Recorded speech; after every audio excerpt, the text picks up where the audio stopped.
Hola, bienvenido a mi canal. En estas entrevistas de emprendimiento encontrarás conceptos probados. Ya no es necesario emprender a prueba y error.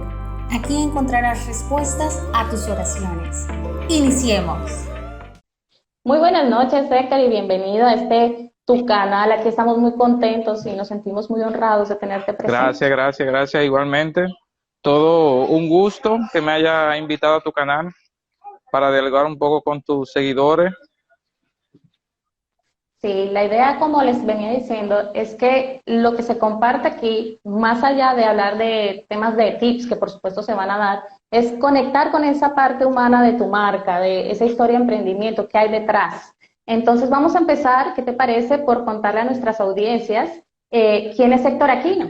Bueno, mi historia un poquito, vamos a decir que larga, pero a Dios la gracia, muy satisfactoria con sus buenos sabores, sus sabores no tan agradables, pero te pudiera resumir que Héctor Aquino es una persona que viene con todo un trayecto personal y profesional desde hace ya más de 24 años de ejercicio profesional en el área de tecnología.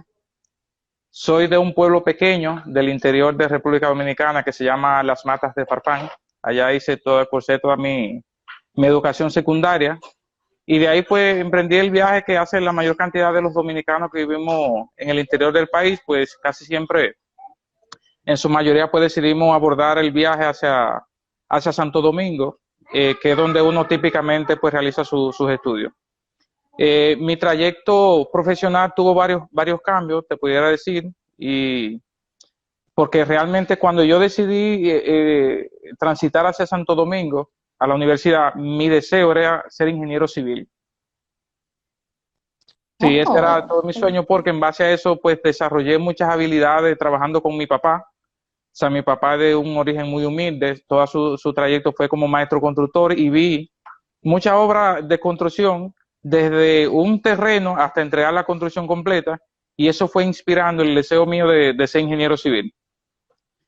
Pero en ese trayecto, cuando decidí estudiar ingeniería civil, que me fui a la Universidad Autónoma de Santo Domingo, la UAS, que es la universidad que casi todo el mundo conoce, me hice una pregunta y esa pregunta creo que ha marcado todo lo que es mi trayectoria profesional, el éxito que he tenido como profesional y esa pregunta yo me la hice 3 veces en menos de 2 meses, consecutivamente la misma pregunta. Y la pregunta fue la siguiente, una pregunta que yo a muchos de mis estudiantes en la universidad siempre le digo si se la hacen. A mis hijos también le he hecho el mismo comentario y es que ¿dónde yo me veo en un tiempo X? En ese momento, cuando yo decidí estudiar ingeniería civil, yo me pregunté dónde yo me veo eh, en 10 años, ya siendo ingeniero civil. Para ese entonces, estamos hablando de principios del año 95, donde la situación política, o económico, político y social del país era un poco más complicado, las conexiones profesionales eran más complejas, y no creo que solamente en República Dominicana, sino en toda Centroamérica, en toda Latinoamérica, donde si tú no eras de un buen apellido o no tenías buenos contactos, profesionalmente era complicado conectar. Entonces, la respuesta de esa pregunta, de esa autopregunta que yo me hice, es que no me veía en ninguna posición ejerciendo mi carrera una vez concluyera la universidad, porque carecía de muchas relaciones profesionales en ese momento. No soy una persona que viene de un apellido muy sonoro que yo pueda decir que porque apellido X, pues voy a aplicar a una posición y me la van a dar. Y eso me hizo entonces a mí hacer un cambio de carrera después que, o sea, ya de camino a la universidad. Me fui a la UAS y me inscribí en Ingeniería Electromecánica, mención electrónica. Y saliendo de la universidad, camino a la casa, volví y me hice la misma pregunta. Dice, ¿cómo yo me veo en 10 años? Y para ese entonces, el desarrollo de la electrónica, a pesar de que era una carrera que a mí me gustaba, porque yo veía, y ya ese entonces yo veía como una combinación entre electrónica y tecnología, pero en ese momento la carrera que daba esa combinación no existía, que existe hoy en día se llama telemática. Esa carrera tiene, qué sé yo, como 10 años, que la están dando unas que otras universidades de aquí, pero en ese momento no existía. Y mi visión era tener una combinación de tecnología con telemática, pero no existía. Entonces, en ese momento, cuando veo la respuesta que me da esa pregunta, lo que veo es que la mayor cantidad de los ingenieros electrónicos, lo que estaban era en un cuarto, pequeñito, con un abanico, arreglando televisión, arreglando radio, y digo, bueno, profesionalmente eso tampoco es lo que yo veo para mi futuro. Entonces, eso me hizo a mí hacer un cambio también de carrera. Ok. Me da un segundito, que estoy resolviendo un temita técnico. Ya. Ahora sí. Bien, entonces... Entonces cambiaste de carrera de nuevo. Exactamente, entonces ahí hice otro cambio de carrera y ahí fue que tomé la decisión de estudiar tecnología. Me fui entonces al Dominico Americano a estudiar ingeniería de sistemas. Pero durante ese proceso yo tuve o sea, hice una combinación de carreras, o sea, entre ingeniería de sistemas, administración de empresas, educación, estudiaba educación, mención inglés y la dejé casi al finalizar la carrera. Sin embargo, o sea, mi área de desarrollo profesional pues se define, o la definí básicamente por tecnología y por una razón muy elemental. Aquí a veces muchas personas, o todavía hoy en día los jóvenes cometen el error de que se van a una universidad a estudiar una carrera sencillamente porque les gusta. Y es cierto, o sea, tú debes hacer una carrera que te guste, pero hay que hacer una combinación entre lo que te gusta, las ofertas del mercado que tú tienes y cuál es la proyección de vida, de ejercicio profesional que tú quieres tener. Porque por eso tuve mucha gente por ahí que tienen 2 o 3 carreras, 2 o 3 maestrías, sin embargo, profesionalmente no han conectado. Porque tú tienes dicen que el que no sabe para dónde va ya llegó. O sea, tú debes tener muy claro el trayecto de vida que tú quieres tener, dónde tú te ves en el futuro y trabajar en función de eso. Yo recuerdo muy bien que cuando yo cumplí entre 19 y 20 años, yo hice el currículum académico que yo quería tener a los 33. Que es otro consejo que casi siempre le he dado a mis hijos, a mis amigos, a mis estudiantes. Yo ya casi siempre le he preguntado, o sea, el currículum que usted quiere tener a los 30 años, a los 35, ¿lo tiene hecho? Porque es la forma como tú puedes crear un plan estratégico de orientación de tu vida personal. O sea, si tú no dices, o si tú no defines con tiempo qué es lo que tú quieres, el camino se te hace un poquito más largo. No es que no llegue, pero se te hace más largo porque está caminando sin una proyección o sin una definición de hacia dónde tú quieres seguir. Entonces, muy interesante eso de crear un currículum antes de. Correcto. O sea, como verte allá en el futuro, visualizar, hacer una proyección. Exacto, pues si tú dices, mira, a los 35 años yo quisiera ser gerente de tecnología, en mi caso, quiero ser director de tecnología de una empresa. Bueno, yo tengo que saber qué se requiere, cuáles son las competencias que requiero yo tener o poseer para llegar a esa posición. O sea, qué es lo que busca en el mercado. Muy cierto que cuando tú estás en una universidad, tú no tienes tanta visibilidad de qué exige el mercado, qué va a exigir el mercado en 10 años, en 15 años. Sin embargo, marca tendencia. En ese momento, las compañías aquí en el país comenzaron a crear ciertos patrones de uso de tecnología. O sea, de antemano, República Dominicana fue la empresa de Centroamérica que tuvo el crecimiento más grande y hoy en día lo sigue teniendo a nivel de desarrollo tecnológico. Y fueron de las cosas que yo vi. De antemano, mi graduación a nivel de título de grado de la universidad se retrasó un poco más porque yo fui haciendo una combinación en paralelo de estudio. En el 2001, la República Dominicana se embarcó en un proceso de desarrollo tecnológico que no había existido jamás. Ahí fue cuando surge en el país la creación del Instituto Tecnológico de las Américas, o el ITLA. En ese momento surgió el ITLA como una academia regional de telecomunicación en toda Centroamérica. Todo el que quería certificarse en telecomunicación tenía que venir aquí. Y en ese momento, pues hubo un conjunto de profesionales que tuvimos la oportunidad de ser los primeros instructores. Los primeros 10 instructores de ese grupo, ahí estuve yo. Yo fui el 5º instructor certificado de la República para impartir clases formalmente de telecomunicaciones. Y para mí eso fue un antes y un después en desarrollo de mi carrera. Y a partir de ahí, por ejemplo, mi crecimiento profesional a nivel de las telecomunicaciones no se ha detenido hasta hoy en día. Y he hecho una combinación entre desarrollo profesional con el área docente, en el ejercicio profesional, en áreas de consultoría y muchísimas cosas. Entonces, en resumen, yo en lo personal soy una persona que te puedo decir que cuando la gente me pregunta o cuando la gente hace la comparación, yo arranqué desde cero, yo he cogido lucha, yo le digo, me lleva 20 puntos porque yo comencé de menos 20. Porque cuando tú vienes, cuando tú vienes típicamente de los pueblos del interior, sobre todo de la región sur, que para nadie es un secreto que una de las regiones más marginadas, a uno le cuesta mucho. Y mis hermanos y yo, pues, emprendimos ese viaje casi todos juntos, con pocos recursos, con pocas cosas. O sea, tenía que dejar de comprarme unos zapatos para pagar el pasaje o para pagar una materia en la universidad, porque si no, no podía hacerla. Comencé aquí, mi primer trabajo, yo ganaba 900 y pico de pesos. Que cualquiera diría, bueno, fue en el 94. Sí, pero en el 94 no, tampoco era significativo, no te daba para pagar. O sea, para darte para pagar, tú tenías que restringirte de muchísimas cosas. Pero en lo personal que siempre he pensado y que siempre he dicho y que siempre he practicado, que a la larga tú no tienes que ver el entorno que tú tienes, sino tener claro hacia dónde tú te diriges. Tú tienes que tratar de apalancar las herramientas que tú posees en ese momento para ir dando un salto a la vez. Y te resumo que cuando yo llegué a Santo Domingo, mi primer trabajo fue en el Jardín Botánico Nacional.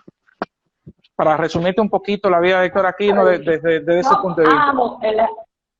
Yo amo el Jardín Botánico. Sí, así que... Es bello, un patrimonio nacional, por decirlo de una forma. O sea, mi primer trabajo fue en... Cuéntame, ¿qué hacías allá? En el dominico, ahí en el Jardín Botánico, a mí me tocó una de las áreas más complejas, si tú supieras, que es el área de bromelias.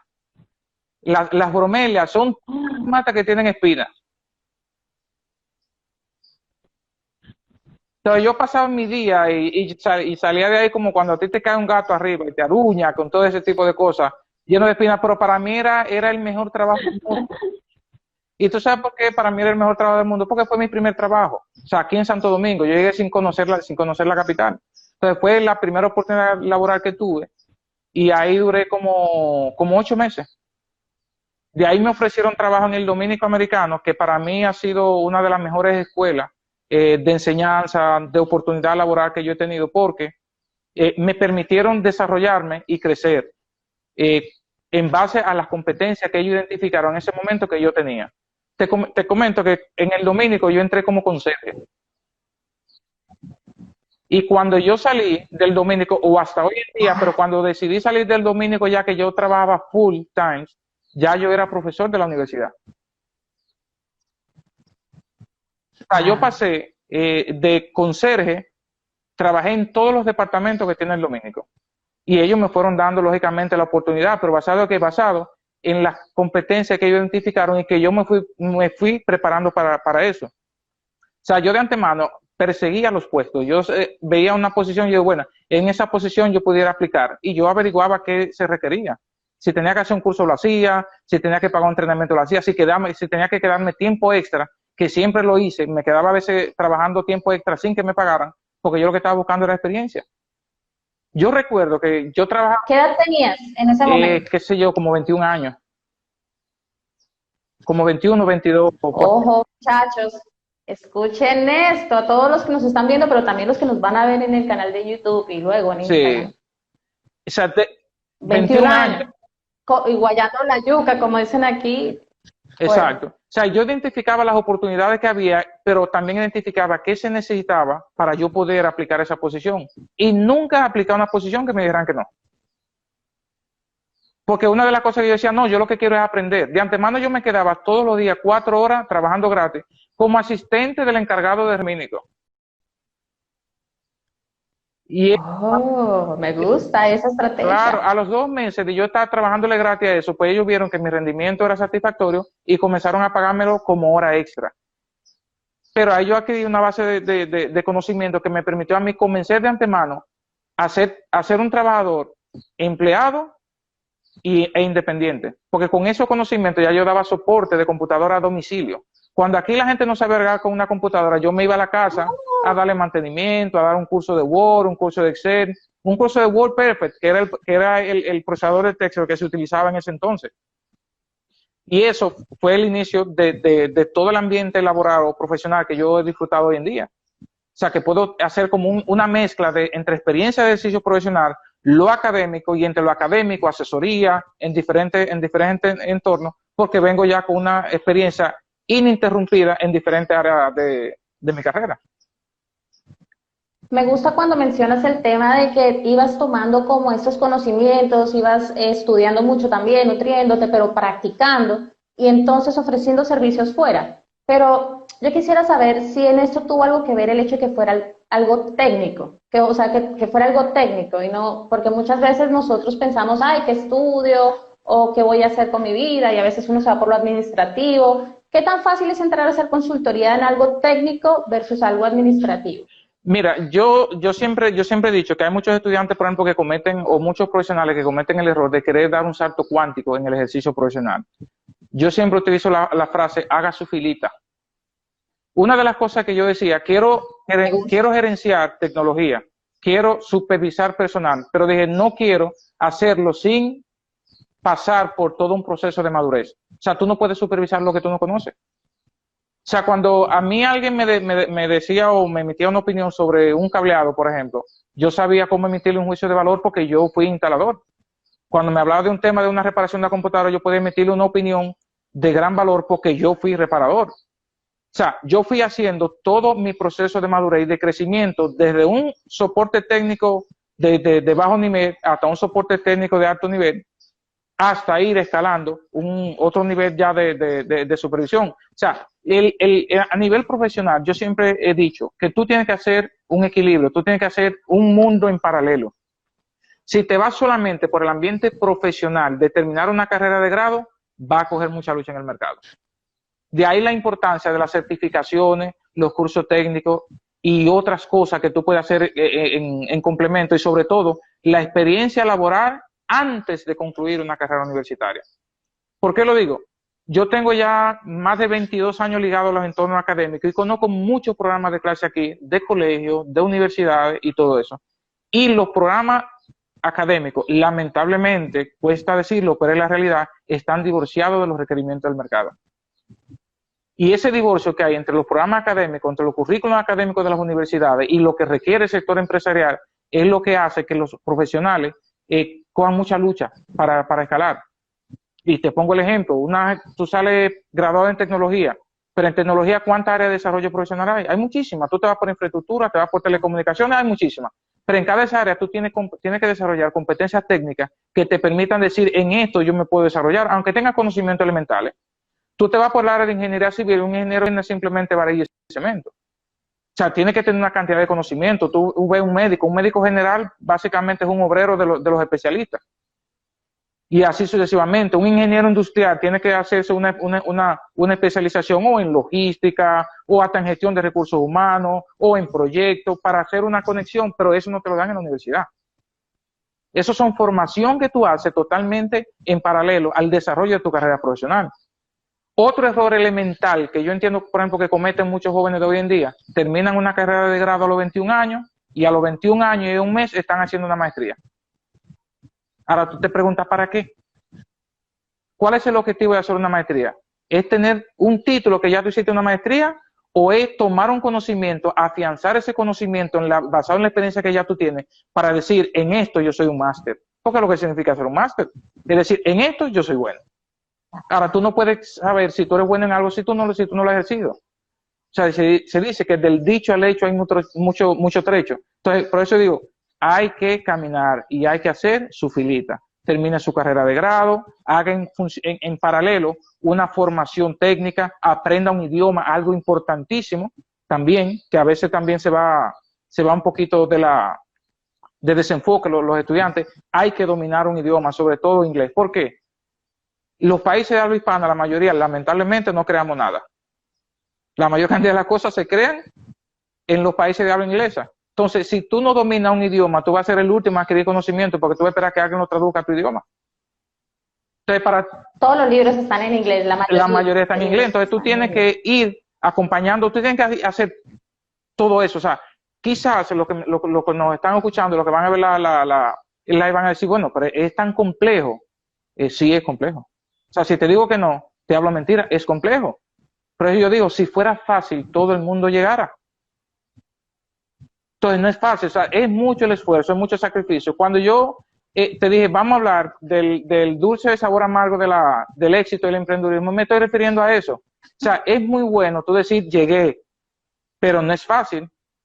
El trayecto que hay que seguir para allá, son muchos los que se quedan en el camino, porque no quieren asumir el reto, no quieren asumir el sacrificio. Es mucho lo que hay que aguantar, hasta humillaciones, desprendimiento sobre todo, el reaprender. En las sociedades modernas que vivimos hoy en día, de la era de la información, tú tienes que reaprender todos los días, tú tienes que reinventarte todos los días. Y más aún, tú tienes que ser resiliente, porque todos los días tú tienes un problema personal, laboral, profesional, que van a incidir directamente profesional con tu crecimiento y tu desarrollo profesional. Entonces tú tienes que aprender a liderar con todo ese tipo de situaciones. Ahí hay algo que a mí me encanta y que lo aprendí en el mundo laboral, y es cuando tú tienes que poder desconectarte de lo que ya sabes también, porque a veces uno tiende a decir, yo he trabajado en eso tanto tiempo, yo soy el que sé, pero es que el mundo cambia tanto que uno tiene que estar dándose el permiso de cambiar y de estudiar y de seguir actualizándose, porque de un momento a otro ya estás desactualizado. Claro que sí. O sea, y eso no es en una área sí, en otra no, es en todas las áreas. La era de la información o la integración en todas las áreas de ciencias de la humanidad ha permitido que una área dependa de la otra. Tú te pones a ver, la medicina no sobrevive sin la tecnología, la ingeniería no sobrevive sin la tecnología, el derecho no sobrevive sin la tecnología, la administración no sobrevive sin la tecnología. Pero al igual, la tecnología no es capaz de sobrevivir sin ninguna de esas cosas. Y por eso es que tú ves que de hoy en día, ¿qué están haciendo las grandes empresas? Están identificando muchas cosas que le permiten seguir creciendo o prevalecer en el mercado. ¿Qué son esas cosas? Sus procesos. ¿Qué hacen las empresas? Tienen que tener claramente cuáles son sus procesos, de sus procesos primarios, secundarios, procesos de soporte, etcétera, etcétera, etcétera. ¿Por qué? Porque las empresas antes eran un solo núcleo y en función de eso giraba todo. Ahora no. Ahora han tenido que entender que cada proceso se convierte en un núcleo dentro de la empresa que tienen que trabajar interrelacionadas. Y eso mismo hace que tú, como profesional, tengas que reinventarte todos los días. Aún tú tienes 20 años en la misma posición en una empresa, si tú no reaprendes, te queda obsoleto. Y eso es un proceso, de aprendizaje continuo. Hablemos, por ejemplo, de lo que ha sucedido ahora con todo ese tema de la pandemia y todos los negocios, cómo han tenido que reinventarse. Háblanos un poquito de eso. Mira, esto ha roto un paradigma que a mí me resulta como de mucha satisfacción, por decirlo así, no porque esté pasando la pandemia, porque muchas cosas que yo en lo personal, en entorno académico, en entorno laboral había dicho y yo lo veía desde un punto de vista, cuando tú sales a la calle por la mañana, la cantidad de tiempo que tú pierdes en el tránsito aquí es incalculable. O sea, tú pierdes 3 horas al día, por decirlo algo, simplemente conduciendo para llegar a tu trabajo y para retornar a tu casa. Pero ¿cuántas cosas no tienen que invertir la empresa para crear un ambiente laboral totalmente saludable? Porque ambiente saludable no es simplemente que tú no te enfermes. No, tú tienes que tener salud física, salud emocional, seguridad en el trabajo. Y todo eso implica mucho gasto de infraestructura, que de unos buenos baños, que aire acondicionado, energía permanente, que servicio de internet, que un parqueo. O sea, una logística totalmente complicada. Y hay empresas, por ejemplo, que yo en lo personal hace un año y algo atrás le había propuesto lo que se llama un trade-off. ¿Qué es un trade-off? Que la gente trabaje 3 días en la casa y 2 días en la oficina para aquellas cosas que ameritan necesariamente ser presencial. Que tú tienes que firmar un expediente, que tienes que hacer una discusión grupal de algo que tienes que verlo ahí, hacer una revisión de lo que sea. Y con eso tú tienes, en los espacios abiertos, tú reduces al 50% tu espacio físico laboral. Pero aquí la mayor cantidad de las empresas en este país hacían mucha resistencia a esa filosofía.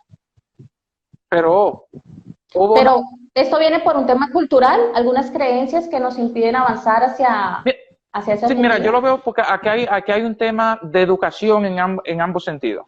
Hay un tema de educación a nivel del empleador y un tema de educación a nivel del empleado.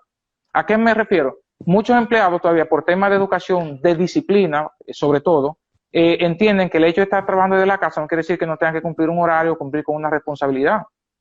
Entonces, a nivel laboral, el empleador no tiene tampoco las herramientas y no quieren invertir en las herramientas que necesitan para poder monitorear el rendimiento de su personal cuando están trabajando desde su casa. Si tú notas, de las primeras empresas que han implementado teletrabajo es como Google, IBM, Microsoft y esas empresas, porque viven de la tecnología y como son empresas multinacionales, no tienen forma de unificar a todo el personal en una oficina. A la larga lo que trabajan es por proyectos, trabajan por rendimiento, trabajan en base a venta. Ahora bien, a hoy en día, con lo de la pandemia, ¿qué ha sucedido? Las empresas han tenido que reinventarse y tuvieron que hacerlo de una manera acelerada y por necesidad, porque tenían dos cosas, o se reinventan o desaparecen. Pues sí, claro, cierran. ¿Entiendes? Ni modo. Las empresas que desaparecen por no reinventarse, el resurgir en el mercado es totalmente imposible. Porque el cliente que se pierde no es uno que tú pierdes como 3 o 4. Porque hay un tema de referencia de mercado que se va regando y tú pierdes un cliente, después que tú lo pierdes no lo recuperas. Entonces, ¿qué evidenció esta pandemia? Que realmente tenemos las herramientas, tenemos las competencias, tenemos la disciplina para trabajar desde la casa. Ahora, ¿de que tenemos que madurarla? Sí. ¿De que las empresas como tal tienen que reinventarse e invertir más? Sí. Yo conozco empresas aquí que de un día para otro tuvieron que comprar 2.000 computadoras, rentarlas para poder mandar los empleados para su casa. Pero no pudieron haber hecho eso en un ambiente más organizado, más planificado, aplicando una filosofía de teletrabajo, donde las empresas más millonarias del mundo lo hacen. Ahí era donde yo iba y te decía el tema de la cultura, y lo que tú decías es un tema de educación, porque si ya lo habían previsto hace tiempo, por ejemplo, tú decías, yo siempre he estado hablando de la tecnología y he dicho, mira, a futuro quizás podría ponerse a funcionar esto como un plan, pero no, esperamos a que sucedió algo, entonces ya no es un plan, es un resuelve como tú puedas. En este momento y de cara al futuro, ¿cómo sería ese plan? ¿Cómo nos podemos organizar para lo que viene? Porque ahora mismo estábamos todos como que en workaround, viendo cómo resolvíamos, pero ¿cuál va a ser ese plan a futuro con respecto a la tecnología? Mira, yo creo que esto ahora ha dejado un mensaje bastante claro y sí se puede. O sea, ya las empresas se han dado cuenta que se puede. Y también ya las personas han adoptado también la filosofía como un beneficio, como un bienestar para ellos como tal, porque hay un ahorro de tiempo. Ahora, ¿dónde está el problema? En acostumbrar en tu casa a tu esposa, a los hijos, a todo el mundo de que tú estás en un ambiente laboral y que tú necesitas un espacio, que es algo que toma tiempo acostumbrar y que toma tiempo crear ese esquema. Ahora, quizás porque ha sido más complejo, porque tú tienes también los niños en la casa. Ahora, cuando ya los niños están en el colegio, que sepan, tú gozas de más tiempo y gozas de más espacio y va a ser mucho más manejable. Ahora, las empresas a partir de esto tienen que necesariamente crear una estructura que le permita trabajar desde la casa y algo peor por un lado y mejor por otro. Y lo peor por esto es que también las empresas, Yuri, van a identificar que pueden trabajar con menos personal. Y los empleados tienen que estar preparados para una salida masiva de gente de las empresas, porque las empresas se han dado cuenta que pueden operar, si tú puedes operar en un 95% con un 35% menos de empleados, ¿qué tú vas a hacer? Ay, pero yo también he visto algo, y yo quiero que tú me digas desde tu punto de vista como experto, o sea, como tú tienes mucha experiencia. Yo he visto que también las jornadas se han extendido. Sí. O sea, la gente está trabajando 20 horas y 24 horas diarias porque nunca para. Es decir, tú estás en tu casa, pero como estás en teletrabajo, como que ya no se respeta que tú no estás en el trabajo. Esa era la otra parte que te iba a decir con relación al empleador, con relación en el tema de conciencia. Creo que todavía muchos líderes de las empresas no han entendido que el hecho de tú estar trabajando en la casa no quiere decir que tú no goces de tu tiempo. O sea, yo hablo a diario con muchos colegas, con muchos amigos que me dicen que su carga laboral se ha cuadruplicado. O sea, que no respetan después de horario. Entonces no es real. No, que no respetan después. No es real lo que tú decías, de que se ha reducido la cantidad, o sea, que pueden hacerlo con menos, no, es que se está sobrecargando al personal. Sí, pero una cosa es la realidad y otra cosa es lo que los dueños de las empresas vayan a decidir. Y es precisamente eso porque por lo que te comenté, las empresas todavía no cuentan con las herramientas tecnológicas que les permitan monitorear la carga de trabajo que le están asignando a los empleados versus el rendimiento. Porque es que yo siempre he dicho, si un empleado todos los días tiene que irse 4 o 5 horas más tarde hacia su casa porque tiene mucho trabajo, pasa una de dos cosas. Una, o el empleado no está en capacidad de ejercer ese trabajo, o segundo, el líder o la empresa le está asignando más trabajo de lo que esa posición amerita. Entonces, aquí, ¿qué sucede en estos países en vía de desarrollo? El empleado lleva la desventaja porque tú quieres asegurar tu trabajo. Y tú no quieres decir que digan que tú renunciaste a un trabajo porque tú eres incompetente.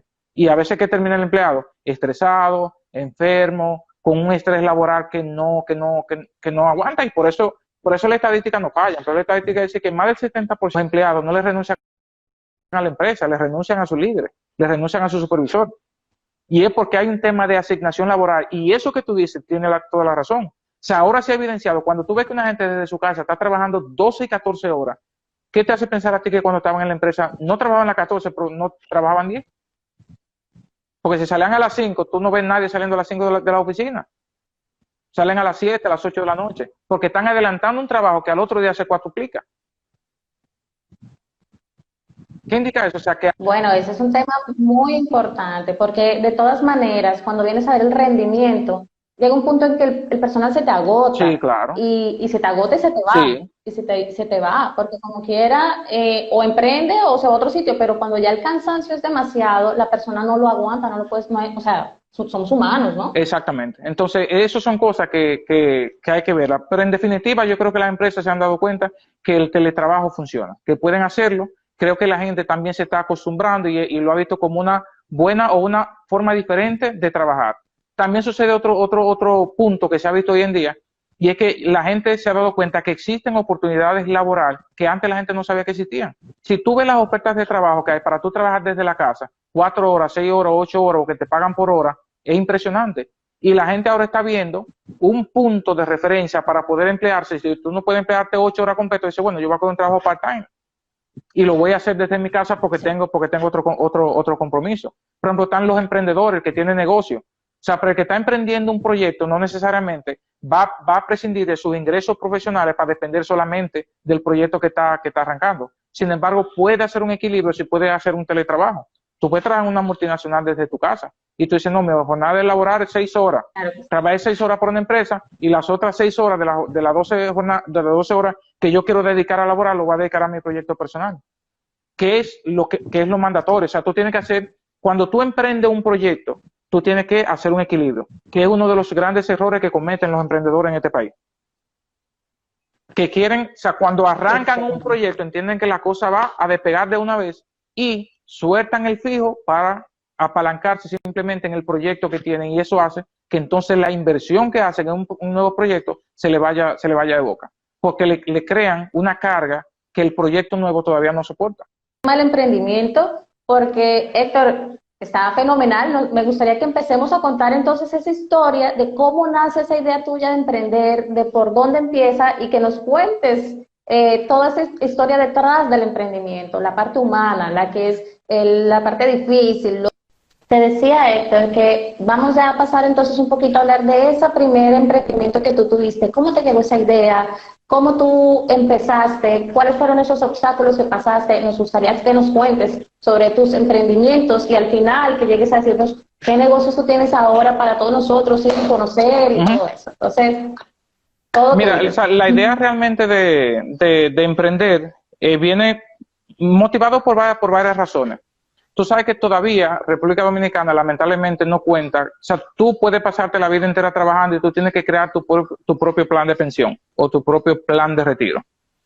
Los paquetes laborales de República Dominicana tampoco te permiten tú tener una calidad de vida tan elevada con un esfuerzo más o menos razonable y que tú puedas decir, bueno, si yo hoy salí de mi trabajo, me voy a quedar un año libre para despegar y tengo una base económica. El Estado igual no te garantiza un plan de pensión que tú digas, a los 60 años que yo deje de trabajar, pues puedo seguir así. Esos son uno de los aspectos que te motivan a mí y a cualquier persona, pues tener su propio proyecto.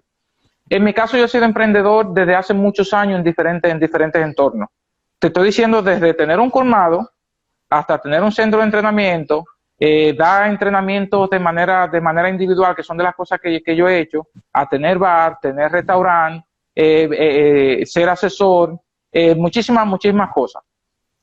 Pero básicamente tratar de crear una estructura totalmente en paralelo. Y eso motivado porque los padres de familia que tratamos de ser responsables, queremos garantizarle a nuestros hijos o a nuestra familia una estabilidad indistintamente de que tú dependas o no de un trabajo. Y yo siempre he dicho, en las empresas tú solamente tienes la puerta para entrar y salir.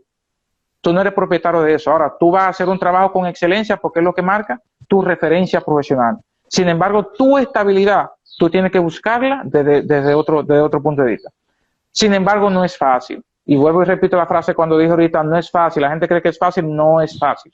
O sea, emprender un proyecto nuevo es como cuando tú tienes un hijo. O sea, que se cae y tú tienes que salir corriendo a levantarlo, pero tú no levantas a tu hijo llorando. ¿Cómo tú lo levantas? riéndote. Ay, vamos, tú puedes, sí, tú, eso no pasó nada. No pasó nada. Entonces, tú agarras un proyecto, creas un negocio, el negocio se te cae, tú te vas a la bancarrota y tú dices, ay, me quedó esta silla, me quedó este mueble, me quedaron 100 pesos. Y tú agarras esas 3 cosas que te quedaron con todo el amor del mundo, pues tú dices, wow, no me fue bien, pero me quedó algo para yo idearme un proyecto nuevo. Siempre hay un libro, una parábola que anda por ahí que se llama el portero del prostíbulo, no sé si lo has escuchado, que el señor creó un emporio por una necesidad, era un señor mayor. Al ser un señor mayor, hubo un joven que compró el prostíbulo donde él era portero. Al ser una persona mayor le dijo, mire, ya usted no puede trabajar aquí, su imagen no es la más adecuada para recibir los clientes de alto nivel que vienen aquí y yo no puedo emplearlo. Entonces el señor le dijo, no hay problema, yo entiendo porque ya soy una persona mayor y tengo que retirarme. El dueño del prostíbulo que le dijo, mire, lo único que yo puedo hacer es que usted venga cada cierto tiempo y me repare ciertas cositas que se me dañan acá. Y le entregó sus prestaciones. Con esa prestación, el señor agarró, se fue al pueblo más cercano que tenía a comprar herramientas. Un martillo, un serrucho, unos cuantos clavos, para tenerlo ahí para cuando lo llamaran para hacer la reparación del prostíbulo, puede tener la herramienta. ¿Sabe qué sucedió? Cuando llegó al pueblo, la mayor cantidad de la gente se era imposible salir a comprar herramientas y le compraron el martillo que él compró, le compraron el serrucho y le compraron los clavos y le dieron una ganancia. Y en adición a esto, le dijeron, mire, yo necesito, ya que usted te va para allá, yo necesito tal cosa, ¿usted me la puede traer? Y él lo hizo hasta que fue incrementando los viajes. En vez de reparar, lo que hace que iba a incrementar los viajes para comprar herramientas, lo traía, le devolvía a todo el mundo su herramienta y se iba ganando. Al cabo de un tiempo, él tuvo la ferretería más grande del pueblo. ¿Qué quiere decir eso? Las oportunidades están ahí y hay que ser catador de oportunidades. O sea, los mejores negocios no lo tiene el que tiene la mejor idea, sino el quien ve las mejores oportunidades. Eso es lo que yo siempre he definido como costo de oportunidad. En medio de las crisis, por ejemplo, ahora estamos en una crisis, viene situación económica bastante complicada para todo el mundo. Para ahí está el momento, se llama costo de oportunidad. Tú tienes que saber verla, saber aprovecharla y saber enfocar el esfuerzo en una oportunidad que tú acabas de identificar. Entonces, yo en lo personal es lo que he tratado de hacer para poder emprender los proyectos nuevos. Por ejemplo, yo recientemente pues tenía un restaurante importante en Punta Cana. La zona hotelera, para nadie un secreto, pues que ha bajado mucho, ha caído y todo eso. Pero ¿qué yo voy a hacer? Claro, ¿qué yo voy a hacer? ¿Yo voy a dejar caer mi negocio? No. Ahora mismo estamos en una recesión de acceso a ese tipo de negocio. ¿Qué yo estoy haciendo? Yo estoy moviendo, estoy aprovechando que ahora tengo el negocio cerrado para moverlo. Y yo sé que mi negocio ahora va a quedar con mejor estructura, público nuevo, mayor proyección de crecimiento, etcétera, etcétera, etcétera. Entonces eso es lo que yo digo, que son costos de oportunidad. Ahora, el hecho de que un proyecto te fracase no quiere decir que tú te detengas, no, es un proceso de aprendizaje, donde tú tienes que ser resiliente, ver por qué un proyecto no te avanzó en una etapa y qué hacer para reinventarlo y ver eso. Es donde mucha gente, por ejemplo, no se detienen. O sea, tú tienes todos los días que observar tu negocio. Dicen en mi campo que el ojo del amo engorda el caballo. Entonces tú tienes que estar muy pendiente de tu negocio con todos los detalles. Yo duré básicamente casi 24 años trabajando de manera ininterrumpida. Por decirlo así, que solamente tomaba los días de vacaciones que me tocaba. Yo llegué a Santo Domingo y es la primera vez que dedico unos cuantos meses a manejar mis proyectos personales y de verdad te digo que ha sido tremenda experiencia, porque he comenzado a ver cosas que antes yo no veía. Entonces, cuando hay cosas que tú no ves dentro de tus negocios, tú lo que haces es que pierdes dinero, pierdes tiempo, pierdes credibilidad en tus negocios. Y cada detalle en los negocios tienes que cuidarlo de cara al servicio, sobre todo, de cara a la gente que va. Entonces, emprender un proyecto no es fácil. Vuelvo y lo repito. Para aquellas personas que desean arrancar, deben saber que se van a encontrar un camino muy agridulce. Lo primero es que tú te ganas una cantidad de enemigos que tú no conoces, sin darte cuenta. ¿Cuáles son esos? ¿Cuáles son esos enemigos? Tus competidores. Porque cuando tú instalas un negocio, casi siempre en el entorno tú tienes gente que mínimamente hacen lo que tú haces. Entonces ya comienza un nivel de competitividad, un nivel de competencia, que a veces cuando tú lo haces muy acelerado, tú no observas esos detalles que tú tienes en el entorno, y esos son parte de las cosas que hacen que tu negocio fracase. Porque cuando viene a ver, crea un entorno desfavorable para otro, y ese entorno desfavorable para otro crea una desfavorabilidad potencial para tu negocio. porque son las personas que se encargan de generarte un descrédito. Entonces, para tú ser exitoso en ese entorno, ¿qué tú tienes que hacer? Buscar alianzas estratégicas con los negocios que están en tu entorno. Si yo puse un restaurante, pero al lado mío hay una señora que su negocio es vender jugo, yo voy a negociar con ella comprarle jugo. Si en la parte de atrás de mi negocio hay una señora que está empleada y yo necesito una de limpieza, necesito un steward, yo se le voy a ofrecer su trabajo a ella, porque automáticamente esa persona se convierte en un vigilante de mi negocio. ¿Qué quiere decir? Cuando tú vas a emprender un proyecto en un entorno, trata de apoyar y apalancar muchas personas que están en ese entorno que se convierten en defensores de tu negocio y se convierte a la vez en un servicio social, en una responsabilidad social como se dice normalmente. Y a veces entendemos que solamente las empresas grandes deben cumplir con responsabilidad social. No, la responsabilidad social es que si tú tienes un negocio al lado y tú necesitas un empleado y tu vecino está desempleado y tiene la competencia que tú lo emplees, ya tú ahí te convierte en una responsabilidad social y estás ayudando a alguien. Y ese alguien se convierte en un fiel vigilante de tu negocio.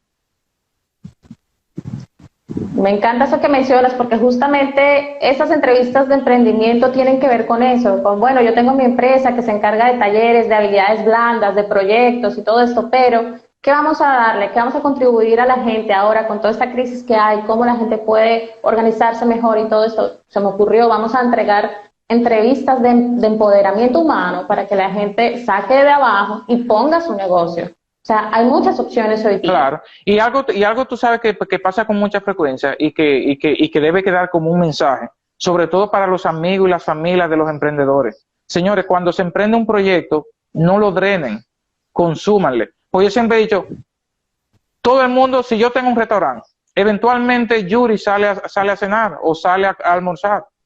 Si tú sabes que yo tengo un negocio, ¿por qué tú no vas a consumir al mío? Porque de repente cuando tú vas al mío, tú lo que quieres que Claro. cuando tú vas al mío, de repente tú lo que quieres es que yo te dé la comida gratis o te dé un descuento, pero yo tengo una responsabilidad. O sea, la mejor forma de apoyar a los emprendedores no es pidiéndole, es apoyándole, es consumiéndole lo que fabrican.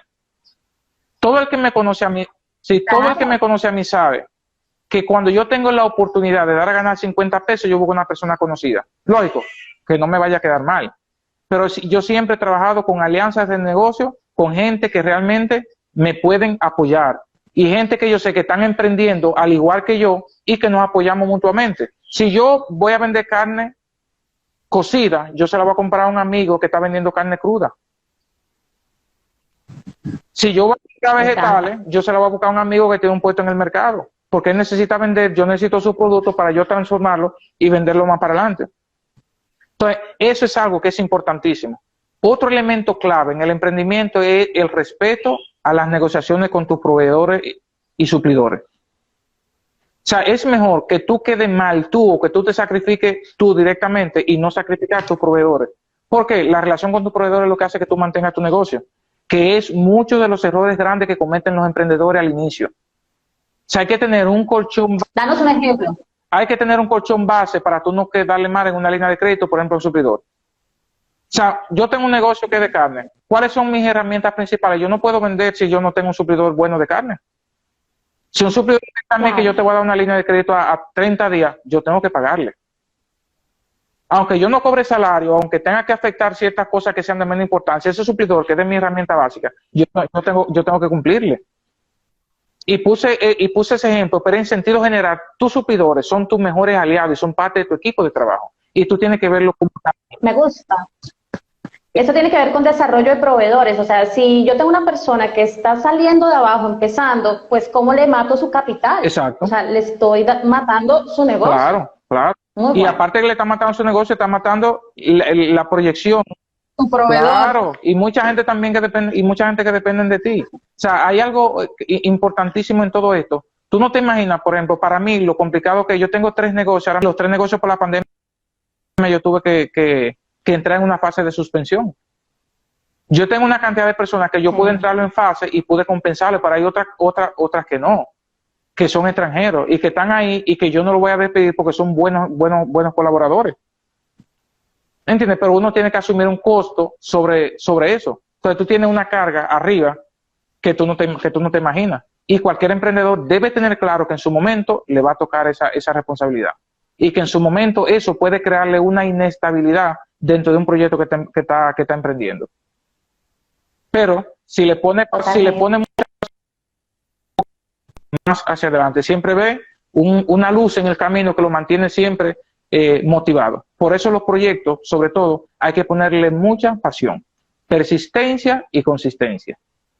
Con esas tres cosas, tú siempre vas a tener de la mano un aliado, que es el efecto motivacional para tú sacar a flote tus negocios. Me gusta todo lo que hemos estado hablando. Hemos hablado un poco hemos hablado muchísimo, pero todo muy importante y muy cierto, muy relevante. Me gusta que nos has llevado a través de tu historia de vida para contarnos cómo tú empezaste desde ser conserje, de trabajar en el jardín botánico, luego ser conserje, luego hacerte técnico. O sea, ha sido increíble ser de todo un profesional, llegar a ocupar ya cargos luego más importantes administrativos en empresas, emprender, tener tus negocios. O sea, realmente es una historia muy rica. Entiendo que inspira mucho porque ha sido una historia para mí de éxito, aunque tú te has comido tu chocolate dark, amargo, claro, pero dulce. Claro. Y para nosotros es realmente un gran regalo. Sí, yo quisiera que tú nos respondas. Antes de tu pregunta, que llega un momento que tú te comes el chocolate amargo y tú lo sientes tan dulce. ¿Sabes por qué? Sí, porque tú te das cuenta que lo que estás viviendo es un proceso de aprendizaje. Yo siempre he dicho, las cosas no pasan porque sí, todo pasa por algo y todo pasa por un proceso de madurez y de aprendizaje. Yo he tenido experiencias que te puedo decir, Yuri, que a mí me han marcado mucho, porque incluso me ha costado casi la vida. Wow. Y he aprendido que también dentro de todo el acelere de la vida uno debe tener la inteligencia emocional como para saber detenerte en un momento determinado. A veces la gente dice, no se puede dar marcha atrás, eso es mentira. A veces hay que dar un paso atrás para tú poder ver qué es lo que te está obstaculizando. A veces se dice que a veces un árbol no te deja ver el bosque. A veces tú estás tan enfocado en algo que tiene algo pequeñito adelante que no te deja avanzar. Tú das un paso atrás y ves que hay toda una amplitud de cosas a tu entorno que tú no lo estás viendo porque estás enfocado en una sola cosa. Entonces, yo he tenido eventos que han sido detonantes de sobreestrés de trabajo, sobreestrés de carga de cosas que yo me he visto en 3 ocasiones a punto de perder la vida. Quedé ciego, quedé inválido, duré una semana en cuidados intensivos y en varias ocasiones eso ha sido por estrés de muchas cosas combinadas. Y con eso que yo he aprendido, que a veces tú tienes que detenerte. A veces la vida te va dando mensajes que uno no lo ve y por eso a veces uno comete muchos errores. Yo con el tiempo y ya con la edad que tengo, he aprendido a seguir mis instintos y créeme que funciona. He aprendido a tomar los mensajes que tu intuición te da, porque la intuición no es mística, la intuición es más que una combinación de experiencia, madurez y sabiduría. Que a veces tú no te detienes a verlo, pero hay algo dentro de ti que te dice que algo no está funcionando bien, pero es porque ya tú lo viviste en un momento determinado, porque ya te pasó, pero tú vas tan acelerado que no quieres detenerte.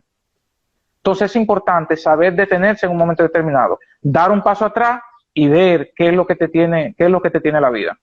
Hay algo por ahí que se llama puerta entreabierta, que cuando quieras leer lo que lo busca, y a veces sucede eso, te lo resumo así. Tú ves una puerta entreabierta, tú tienes 2 opciones. O tú lo abres para ver qué es lo que hay de aquel lado, abres y te quedas simplemente conformándote con lo que tiene de este lado. Pero casi siempre, ¿cuáles son los triunfadores? Los que se arriesgan y abren esa puerta, porque de aquel lado hay un mundo totalmente que descubrir, lleno de oportunidades y de cosas nuevas que te pueden favorecer, que puede dar un giro a tu vida. Si no te dio lo que tú estabas buscando, te dio un nivel de experiencia y de madurez, incluso hasta para saber qué no hacer en una situación determinada. Porque a veces nos enfocamos en entender que debemos saber qué hacer.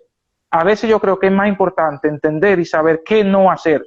Porque cuando tú sabes qué no hacer, tú evitas los errores. Me encanta eso que dices. Me recuerda un aprendizaje que tuve y que lo mencionaba con las personas. Y yo decía, mira, cuando uno le toca trabajar con personas, hay varios aprendizajes que tú te llevas de ahí. Y uno de ellos es qué no hacer, qué no hacerle a las otras personas. O sea, eso ha sido para mí un gran aprendizaje que me ha llevado a través de la vida a entrar al mundo del coaching, a aprender de habilidades blandas y todo este tema. ¿Por qué? Porque he tenido líderes que han sido, óyeme, una cosa difícil. Sí. Entonces, no puedo quedarme en lo malo, sino ver qué puedo aprender, lo que no quiero ser, Correcto. lo que no quiero hacer y lo que no le quiero hacer a otros. Correcto. También. Entonces, muy bueno, muy acertado. Muy acertado, don Héctor. Yo quisiera preguntarte, ¿quién ha apostado por ti? ¿Quién ha apostado por mí? Bueno, es una pregunta difícil, pero me llena de emoción y me pone como que incluso hasta un poco nostálgico y un poco romántico. Yo te diría que la primera persona que apostó por mí fue mi mamá. Mi mamá, o sea, no tuvo la oportunidad de ver en qué yo me convertí en el transcurso de los años.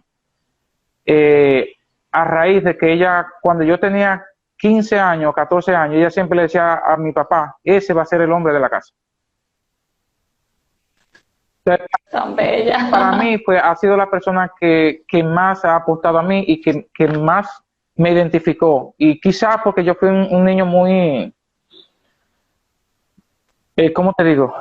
Muy arriesgado desde el principio o desde niño. Yo te puedo decir, Yuri, que yo a los 10 años, yo tumbaba aguacate en un campo y me iba a venderlo para el mercado a los 10 años.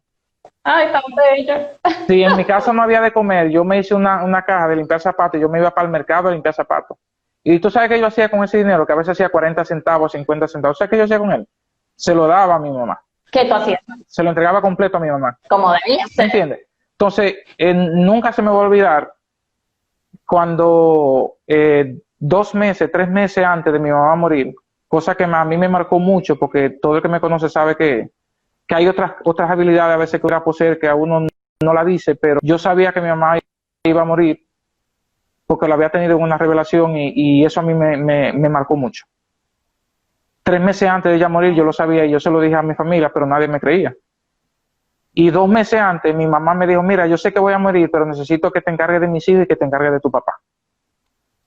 Y después ella le dijo a mi papá que ella me dijo eso porque ella sabía que dentro de mis hijos yo era el que más rápido me iba a desarrollar y que iba a servir como un apalancamiento de mis otros hermanos. Y créeme que así ha sido. Apostó todo sí. a ti. Mi papá también ha sido una persona de un gran soporte, porque es un padre que siempre está ahí. O sea, mi papá tiene 66, 67 años, pero para él todos nosotros somos como sus niños. Y si pasa cualquier cosa, está ahí. Creo que en sentido general, mi esposa, mis hijos, creen mucho en mí, confían mucho en mí, saben mi capacidad de trabajar, mi capacidad de emprender y mi capacidad de arriesgarme. A veces dicen que yo soy medio acelerado, que soy medio loco y que siempre estoy metido en muchas cosas, pero saben que cuando yo me enfoco en algo es porque le voy a poner el empeño para poder hacerlo y créeme que me ha funcionado. Y sobre todo, el hecho de ser enfocado a mí me ha funcionado bastante. De arriesgarme, de sacrificar. Una de las cosas de modelo de éxito que todo el mundo tiene es el sacrificio. El que quiere lograr algo sin sacrificio está equivocado. Hay que sacrificar. No lo va a lograr. No lo va a lograr. Hay que Totalmente. sacrificar muchas cosas. ¿Quiénes han sido? Yo sé que también es una pregunta difícil. Puedes mencionar en diferentes épocas del tiempo para no hacértela tan difícil de contestar. ¿Quiénes han sido tus mayores referentes?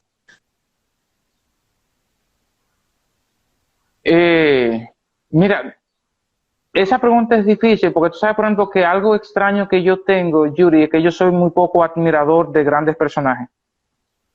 Y suena un poco, qué sé yo, como contraproducente para una persona que ha estudiado tanto, que ha leído mucho, pero yo siempre he dicho que si alguien puede hacerlo, yo puedo hacerlo.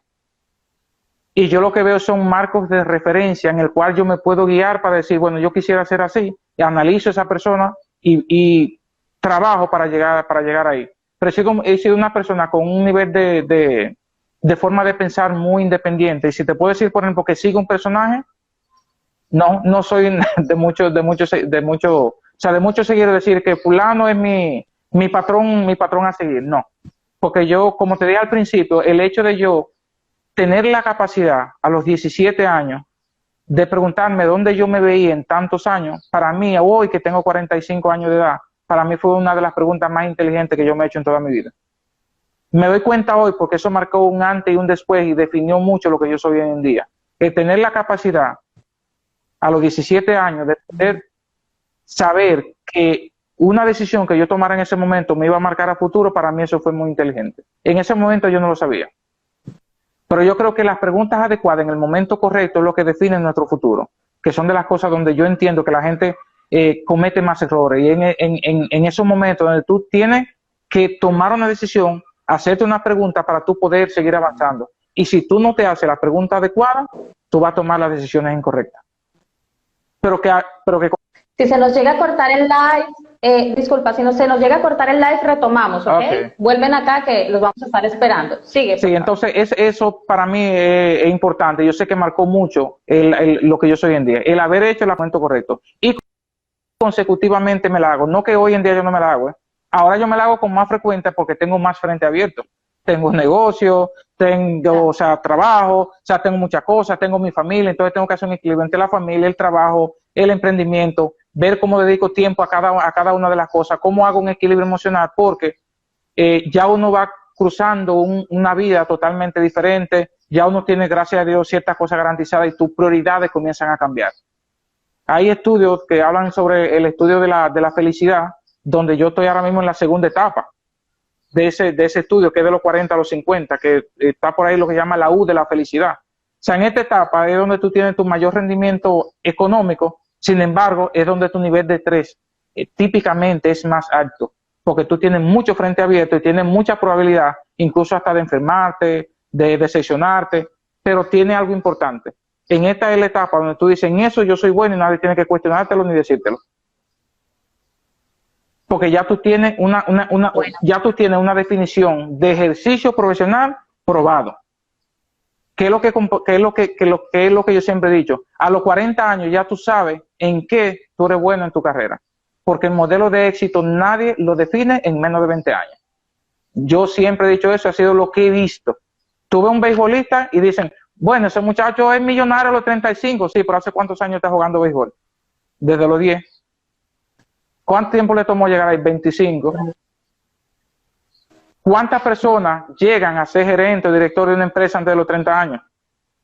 Son muy pocos, porque si quieren hacerlo bien, tiene que haber una etapa de madurez, una etapa de desarrollo. Entonces, siento que estoy en una de las mejores etapas de mi vida. Eso me alegra mucho oírlo, sobre todo por la persona que eres, todo lo que nos has contado, nos ha llenado muchísimo de emoción. Y te preguntaba porque justamente lo que estamos creando aquí. Nosotros decimos, bueno, conocerla, es muy así, Heidicita, y por eso entonces te decía, que no podemos seguir pensando en los referentes. En República Dominicana tenemos alrededor nuestro y dos piedras en cada mano, y dos piedras en cada mano. Como tú dices, claro. Sobreviviendo, emprendiendo y sobreviviendo. ¿Por qué? Porque queremos un país mejor, queremos mejorar, dar estabilidad a nuestras familias, y qué mejor que nosotros conocer esas historias de vida y apoyar estos emprendimientos, estos negocios, claro, a la vez que nos inspiramos en quizás crear el propio. Entonces, por eso te preguntaba por los referentes, porque para mí es un tema súper importante, claro, de que este sea un canal de empoderamiento, de que cualquier persona diga, pero si Héctor aquí no pudo, él estuvo ahí. Mira, yo siempre he dicho, Yuri, que el que quiere puede. A mí, yo creo que yo no soy la persona más indicada para que alguien me diga que no puedo. Y por eso te dije al principio que cuando alguien me decía que venía desde cero, yo le dije, me ganaste porque yo vengo de menos 20. O sea, yo vengo de no tener nada a hacer, y es lo que me considero sin jactancia, a ser un profesional exitoso dentro de mi carrera. Y a mí el que me conoce, que conoce mi trayecto, sabe que yo vengo desde abajo. Y me he ganado una reputación profesional, pero a costa de mucho trabajo. Entonces, yo corroboro lo que tú dices. Aquí, República Dominicana está llena de grandes talentos, de grandes luchadores, de gente que vienen de muy abajo a crear una filosofía de vida, una filosofía de trabajo totalmente admirable. O sea, en mi propia área de desarrollo profesional, Aquí hay muchas empresas que son de capital dominicano, de origen dominicano, de dueños dominicanos, que es impresionante. O sea, que hay empresas, por ejemplo, de tecnología que ya están distribuidas en toda la región. Hay otras empresas locales que aún no, que están saliendo de la región ahora, pero que son nuestras y que son un marco de referencia. El hecho de que muchas empresas a nivel de tecnología hayan enfocado sus cañones a Dominicana para invertir aquí es porque creen en este país. Entonces, a mí a veces me llena como de intriga o de preocupación cuando yo veo a alguien que habla de este país. Señores, cuando tú ves marcos de referencia mundial en muchísimas cosas, nosotros somos un pedacito de tierra y competimos con grandes naciones, con grandes países.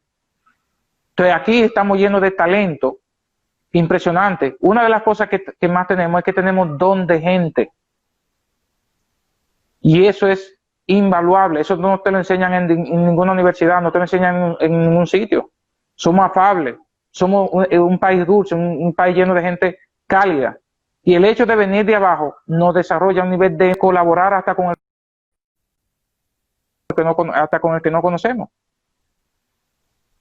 Y yo te puedo decir, Yuri, tú no te imaginas la cantidad de clases que yo doy gratis, la cantidad de asesoría de tesis que yo doy gratis. Porque a mí me cuesta ver a un estudiante cogiendo lucha para presentar una tesis porque no puede pagar una asesoría. O sea, yo no lo coincido. Y a mí no hay un estudiante que me llame a mí para una ayuda académica que yo no se la dé. Y la mayoría lo hago sin ningún tipo de interés porque yo sé lo que es una mano amiga. Héctor Aquino es quien es hoy en día porque mucha gente ha creído en mí. Porque mucha gente en su momento creyó en mí, me dio la oportunidad para yo desarrollarme, para yo hacer lo que yo sabía que podía hacer. Entonces, a veces tú necesitas que alguien confíe en ti y que alguien cree en ti. Entonces, yo antes de cerrar este live, yo no pudiera hacerlo sin por lo menos decirle, el que pueda ayudar, ayude. El que pueda colaborar, ayude. Y no espere nada a cambio de quien usted está ayudando. Porque la vida, Dios y el destino se encarga de retribuirte multiplicado por mucho lo que tú haces por los demás. Creo que si todos pensáramos así, si hiciéramos ese poquito de cosas, creo que viviéramos un mundo mejor.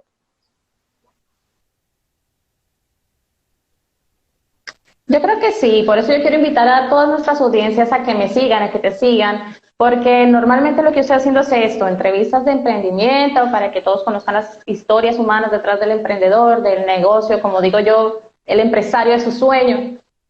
Para que también conecten con esos negocios, señores, vamos a ayudar a la gente que está sacando adelante nuestro país. O sea, ¿cómo nosotros podemos hacerlo? Bueno, consumamos, pero también aprovechemos toda esa información. Para los que están emprendiendo, no necesariamente se emprende en el área de desarrollo profesional. Por eso dije ahorita, costos de oportunidad. Busquen las oportunidades donde usted puede sacar mejor provecho a su proyecto de emprendimiento y váyase por ahí. Yo no estoy emprendiendo un proyecto en el área de tecnología, o sea, estoy emprendiendo un proyecto en el área de A y B, como dicen normalmente, o sea, en alimentos y bebidas. ¿Por qué? Porque he visto costos de oportunidad, he visto un público que está por ahí que a mí me pueden apoyar. Si yo pongo una empresa de tecnología, yo voy a competir con mis mejores amigos y con mis mejores colegas. Ahora, si yo pongo un negocio que no es de tecnología, todos mis amigos que tienen su negocio de tecnología, cuando yo necesito una computadora, yo se la voy a comprar a ellos. Pero ellos sí van a ir a mi negocio y van a consumir. Entonces, los proyectos de emprendimiento, para que sean exitosos, deben ser basados en un complemento de los negocios que tienen sus amigos, en un complemento del mercado como tal, no es crearlo para competir con otros, y en un complemento de servicio. Y sobre todo, generar un valor agregado. No haga huevo simplemente por hacer huevo. Si usted va a hacer huevo, póngale algo diferente a ese huevo.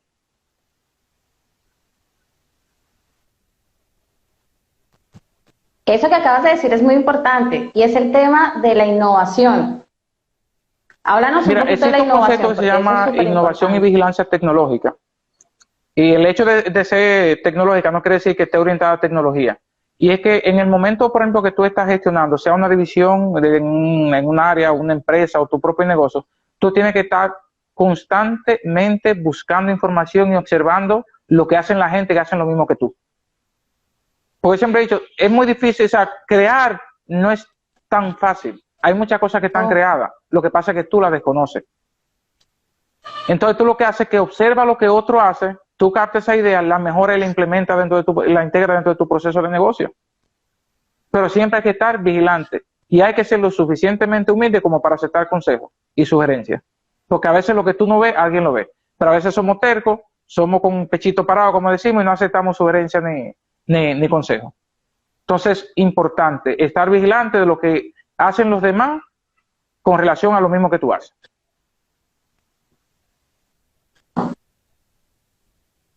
Sí, eso me encanta y por eso el concepto también de comunidad.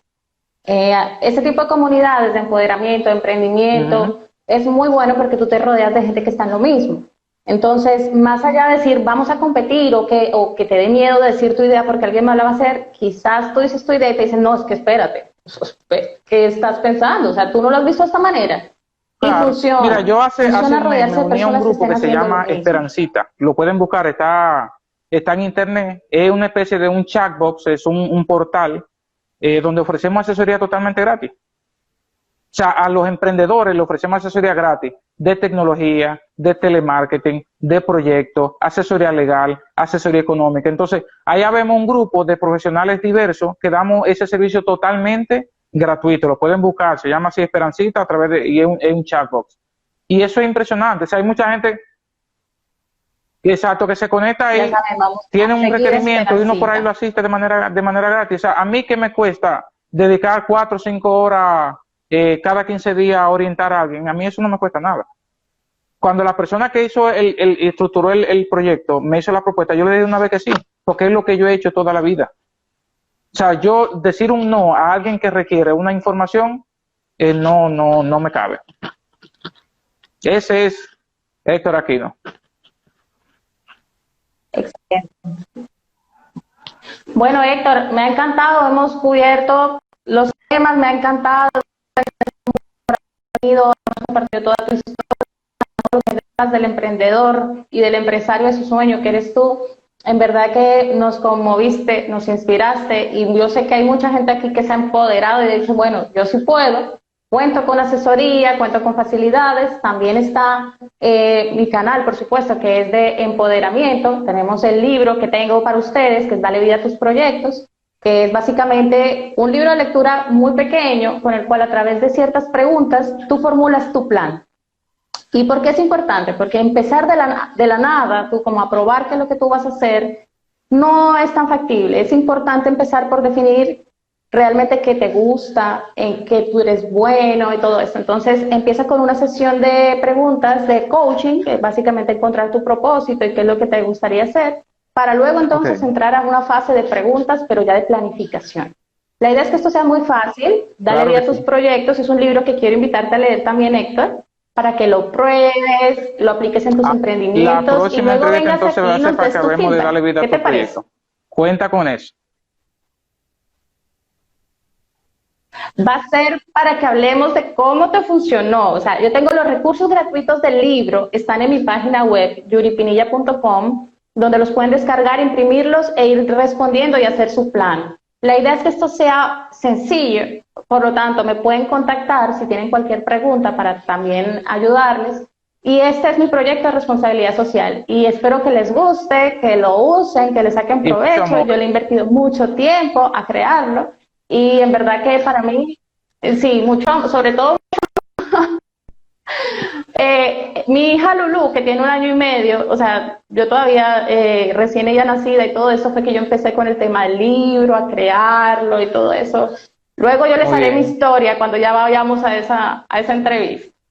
Pero muchas gracias por haber aceptado, por haber venido, por compartirnos tu historia de vida, que es maravillosa, o sea, amazing, de verdad. Esta historia va a estar grabada en Dale Vida a Tus Proyectos, canal de YouTube, y también va a quedar aquí en IGTV para los que lo quieran ver de nuevo en Instagram. Así que no se preocupen. Alguien había preguntado, ¿va a quedar grabado? Sí, va a quedar grabado. Pues nada, gracias Yuri por la invitación. De verdad que tú sabes que siempre es un honor interactuar contigo. Desde que nos conocimos como compañeros de trabajo, sabes que siempre ha habido un cariño muy especial. Así que de verdad un gusto. Te deseo muchos éxitos en tus proyectos, para que disfrutemos ya de la parte dulce de todo esto.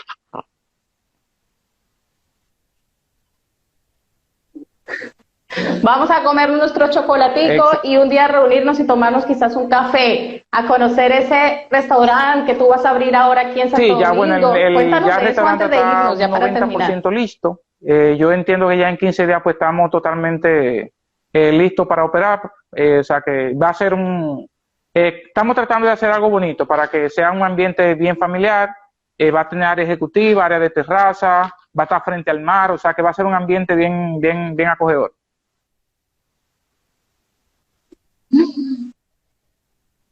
Háblanos de las redes. Todavía ¿Existe algo donde podamos empezar a seguirte o todavía no? Salir Vamos a bien con esperar la un estructura chin. bien hechecita.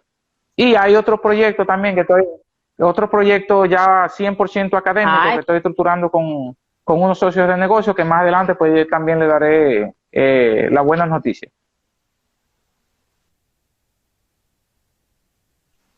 Excelente. Preguntan que cómo se llama el restaurante. Para comprar. Todo el mundo está vuelto loco. Sí. Bueno, señores, les vamos a contar. Se los prometo que aquí, cuando menos ustedes lo esperen, ustedes ven que yo siempre subo en mis historias el tema de qué es lo que está vendiendo fulano, que miren que fulano está vendiendo tal cosa, porque la idea es apoyarnos entre todos. Entonces, no se preocupen, que tan pronto como yo tenga información, ¡pum! Bueno, pues, va a mis historias. Sí. Muchas gracias, Héctor. Muchas gracias, audiencia. Bueno, ¿qué audiencias tan bye, bellas bye. hemos tenido? Y muchas gracias por habernos acompañado aquí. Gracias por ver este video. Recuerda dar like si te ha gustado el contenido y suscríbete a mi canal para seguir trabajando de la mano con emprendedores y empresarios de su sueño. Además, si quieres ser entrevistado, puedes escribirme a mi DM de Instagram, Yuri Pinilla, para dar a conocer ese emprendimiento que amas y trabajar juntos en darle vida a tus proyectos.